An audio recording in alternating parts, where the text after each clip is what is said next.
తిరిగి BCN news కి స్వాగతం. కాకినాడ జిల్లా జగ్గంపేట గోకవరం రోడ్లో ఇండస్ట్రియల్ పారిశ్రామిక నూతన భవనానికి APIIC chairman Mantena Ramaraju, MLA Jyothula Nehru శంకుస్థాపన చేశారు. రాష్ట్ర ప్రభుత్వం ఎంతో ప్రతిష్టాత్మకంగా ఇండస్ట్రియల్ పాలసీని తీసుకొచ్చింది. ఇందులో భాగంగా రాష్ట్ర వ్యాప్తంగా మొదటి విడతగా 39 నియోజకవర్గాల్లో ఇండస్ట్రియల్ పార్కులను ఏర్పాటు చేస్తుంది. దీనిలో భాగంగా జగ్గంపేటలో కాంప్లెక్స్ నిర్మాణానికి 9.60 కోట్లు ప్రభుత్వం మంజూరు చేసిందని మంతెన రామరాజు తెలిపారు. 15 రోజుల్లో టెండర్లు పిలుస్తామని, 6 నెలల్లో ఈ కాంప్లెక్స్ నిర్మాణం పూర్తి చేయవలసి ఉంటుందన్నారు. రాష్ట్ర వ్యాప్తంగా ప్రతి నియోజకవర్గంలో ఇండస్ట్రియల్ పరిశ్రమలు ఏర్పాటు చేస్తామని, అనేక మందికి ఉపాధి దొరుకుతుందన్నారు. ఎమ్మెల్యే నెహ్రూ మాట్లాడుతూ పారిశ్రామికవేత్తలకు రాబోయే రోజులు సువర్ణ యుగమన్నారు. సీఎం చంద్రబాబు రాష్ట్రాన్ని పారిశ్రామికంగా అభివృద్ధి చేసేందుకు శక్తివంచన లేకుండా కృషి చేస్తున్నారన్నారు. 175 నియోజకవర్గాలకు సంబంధించి మొట్టమొదటిగా ఈ 10వ తారీఖు లోపల సుమారుగా 50 ప్రాంతాల్లో 11 ఆల్రెడీ ఇనాగ్రేట్ చేసుకోవడం జరిగింది.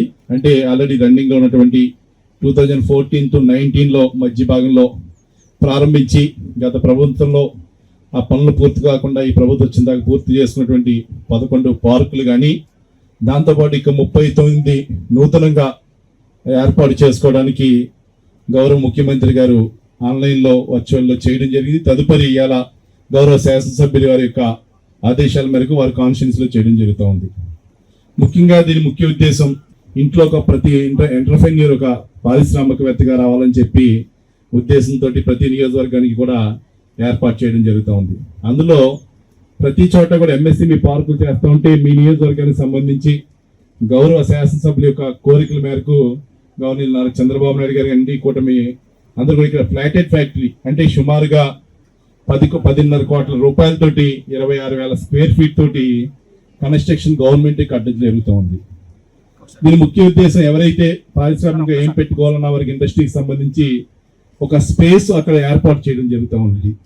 వారు రెడీ టు ఒక పారిశ్రామికంగా ఏం పెట్టాలని కోరుకుంటే దానికి వాళ్ళకి ప్లేస్ ఇస్తే అక్కడ పవర్ కానీ అన్ని ఫెసిలిటీస్ కూడా ఇవ్వడం జరుగుతుంది. ఓన్లీ ప్లగ్ అండ్ ప్లే వచ్చి ఎవరైనా కూడా అక్కడ పెట్టుకోవడానికి అవకాశం ఉంటుంది. దీని ముఖ్య ఉద్దేశం ఇదే కాదు. ఈరోజు గౌరవ శాసనసభ్యులు వారు చెప్పారు, మా యొక్క కాన్స్టిట్యున్సీలో కూడా ఇంకొక పార్క్ చేయాలనేది కోరిక ఉందని చెప్పి ఆయన ఆదేశాల మేరకు దాన్ని కూడా ప్రారంభించడానికి ఆ ప్రాసెస్ ప్రారంభించడానికి ప్రయత్నం కూడా మొదలైంది ఆల్రెడీ. అది మా అధికారులు ఏ ఒక్క రోజైనా సరే గౌరవ శాసనసభ్యులు చెప్పినా కానీ ఆయన ఒకవేళ 2 రోజులు ఆయన అడగపోయినా మీరు వ్యక్తిగతంగా జడ్ఎం గారు కానీ ఆ స్టాఫ్ కానీ పర్సనల్గా తీసుకుని ఎనీ టైం ఏ టైంలో అయినా సరే నాకు వ్యక్తిగతంగా నాతో పని ఉంటే ఎప్పుడైనా ఫోన్ చేసి మీరు నా సైడ్ నుంచి చేయవలసింది ఏదన్నా ఉంటే నేను చేయడానికి సంసిద్ధంగా ఉన్నాను. కాబట్టి మీరు పూర్తిగా 6 నెలల్లో ఫ్లాటెడ్ ఫ్యాక్టరీ ఎలా ఉందో అదే విధంగా 6 నెలల్లో ఆ ల్యాండ్ యూడిఎల్ ల్యాండ్ కింద ఒక ఏపీఐసీకి చెందే విధంగా అదే విధంగా ఇక్కడ ఉన్నటువంటి ప్రాంతంలో ఇండస్ట్రీస్ పెట్టుకోవడానికి అనువుగా పేపర్ వర్క్ కూడా కంప్లీట్ చేయాలని చెప్పి మీకు సూచించడం జరుగుతుంది. దాంట్లో ఏ ఒక్క భాగంలో అధికార వర్గంలో మన యొక్క ఆఫీస్లో కానీ ఎక్కడైనా ఏ పనున్నా నాకు జడ్ఎం గారు డైరెక్ట్గా కాల్ చేయండి. మేము ఎమ్మెల్యేగా నత్మాని ఇబ్బంది పెట్టదు చేసుకుంటున్నటువంటి శంకుస్థాపన జగ్గంపేట నియోజకవర్గంలో ఒక ఇండస్ట్రియల్ హబ్ని తేవడానికి నాంది పలుకుతున్నాం. ఇండస్ట్రియల్ కాంప్లెక్స్ గా 9,60,00,000 రూపాయలతోటి మీడియం అండ్ చిన్న పరిశ్రమలు పెట్టుకోవడానికి ఉపయోగపడేటటువంటి కాంప్లెక్స్ ఈ కాంప్లెక్స్. మరి ఈ కాంప్లెక్స్ లో నా స్వార్థం ఏంటంటే ఇక్కడ వ్యాపారం చేసి పారిశ్రామికవేత్తలు అందరూ చిన్న పారిశ్రామికవేత్తలుగా అర్హతున్నటువంటి ఉత్సవం ఉన్నటువంటి మన వాళ్ళే రావాలి. మన నియోజకవర్గానికి సంబంధించిన వాళ్ళే వ్యాపారవేత్తలుగా ఇక్కడ తయారవ్వాలి. ఒక చిన్న పరిశ్రమను స్థాపించి దాన్ని ఎంతో స్థాయికి తీసుకెళ్ళగలిగేటటువంటి పరిస్థితులు కల్పించుకోవాలి, ఎదగాలి అని చెప్పి మనస్ఫూర్తిగా నేను కోరుకుంటున్నాను.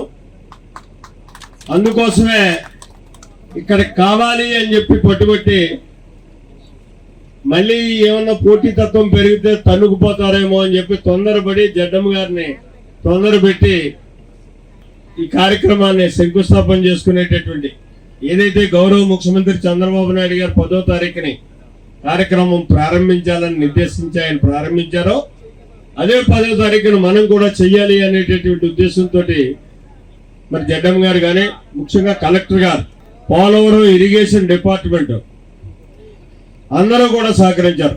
ఈ కార్యక్రమం శంకుస్థాపన చేసుకోవడానికి ఆ స్థల కేటాయింపుల్లోనే అన్నిట్లో కూడా.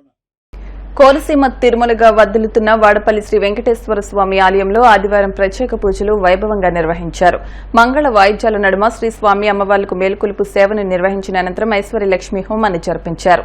అర్చకులు శ్రీ స్వామి అమ్మవార్ల వసంత మండపంలో అష్టోత్తర పూజలు నిర్వహించగా ప్రత్యేక అలంకరణలో ఉన్న స్వామిని దర్శించుకునే భక్తులు తరించిపోయారు.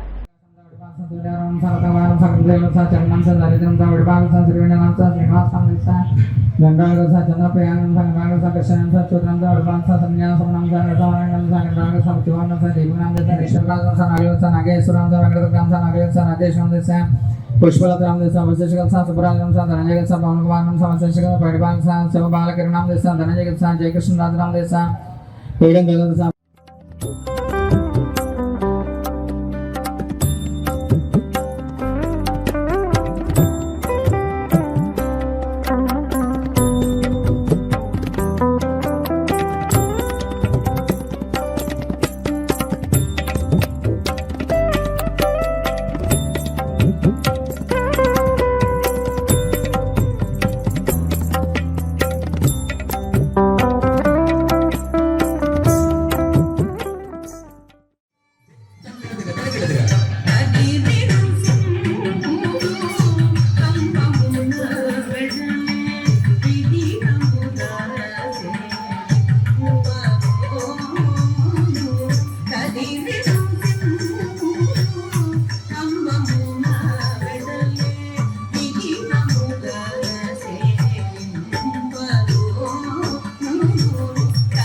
హైదరాబాద్ నగర పరిధిలోని చందానగర్లో భారీ అగ్ని ప్రమాదం సంభవించింది. చందానగర్లోని సెంట్రో భవనంలో అగ్నికిలలు ఎగిసిపడుతూ క్షణాల్లోనే మంటలు బిల్డింగ్ అంతా వ్యాపించాయి. ప్రధాన రహదారిపై ఉన్న ఈ బిల్డింగ్లో మంటలు ఎగిసిపడటంతో స్థానికులు, వాహనదారులు తీవ్ర భయాందోళనకు గురై పరుగులు పెట్టారు.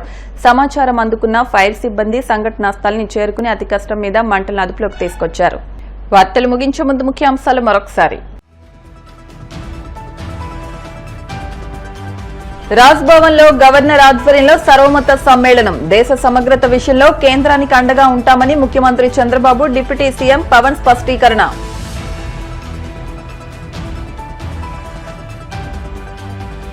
భారత సైన్యానికి మద్దతుగా భీమవరంలో సమైక్యత ర్యాలీ. వీరమరణం పొందిన జవాన్ మురళీ నాయక్ చిత్రపటానికి పూలమాలలు వేసి నివాళులర్పించిన డిప్యూటీ స్పీకర్ రఘురామ, జిల్లా కలెక్టర్ నాగరాణి.